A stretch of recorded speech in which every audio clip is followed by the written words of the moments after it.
বুধবার গাজলে সভা করেন তৃণমূল সুপ্রিমো মমতা বন্দ্যোপাধ্যায়। সেখানে গিয়ে এদিন মমতা নিজের 14.5 বছরের এই শাসনকালে মানুষের জন্য তৈরি যাবতীয় প্রকল্পের পুঙ্খানুপুঙ্খ হিসেব তুলে ধরেন। তার বক্তব্যে কন্যাশ্রী, ঐক্যশ্রী, সবুজ সাথী, সমব্যাথী সহ প্রতিটি প্রকল্পের বিষয় উঠে আসে, কিন্তু আদিবাসীদের জন্য তিনি কোনো কথা বলেননি, এমনটাই অভিযোগ তুলেছে আদিবাসী সেঙ্গেল গোষ্ঠী।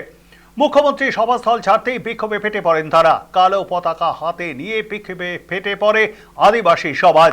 বিক্ষোভকারীদের অভিযোগ, চলতি মাসের 1 তারিখ তারা আদিবাসী ভাষায় পর্যাপ্ত শিক্ষক নিয়োগ, ভুয়ো এসটি সার্টিফিকেট সমস্যার সমাধান, আদিবাসীদের জমি দখল বা হস্তান্তর এবং সারনা ধর্ম স্বীকৃতির দাবিতে ব্লক প্রশাসন ও জেলা প্রশাসন মারফত মুখ্যমন্ত্রীর কাছে স্মারকলিপি দেওয়া হয়েছিল।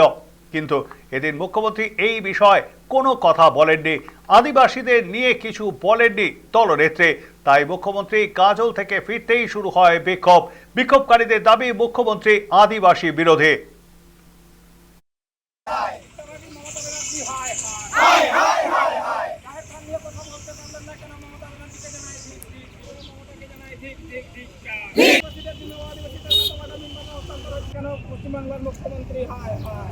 গত 1 তারিখে বিডিওর মারফত, ডিএম মারফতের কাছে মুখ্যমন্ত্রীর কাছে একটা মেমোরান্ডাম দাবি দেওয়া দিয়েছিলাম আমরা, এবং সবাই আমরা অবগত ছিলাম যে 3 তারিখে গাজলে এসে মমতা ব্যানার্জি এটার সম্বন্ধে কড়া বার্তা দিবেন। কিন্তু আমরা যেটা দেখলাম, এখানে আদিবাসী নিয়ে একটা শব্দও খরচ করতে পারলেন না। খুব দুঃখের বিষয়।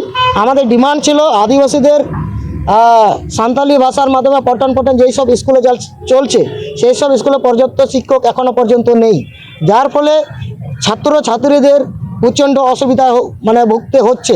এবং এখানে দেখছি যে আদিবাসীদেরকে হত্যা করার সমান ছাত্রছাত্রীদেরকে তাদের মৌলিক অধিকার থেকে তাদেরকে হনন করা হচ্ছে। এটা আমাদের দাবি ছিল যে মুখ্যমন্ত্রী আদিবাসী বিরোধী, এটা আমরা প্রমাণ পেলাম। এটার জন্য আমরা পুনরায় বাংলা বন্ধ আমরা ডাকতে বাধ্য থাকব।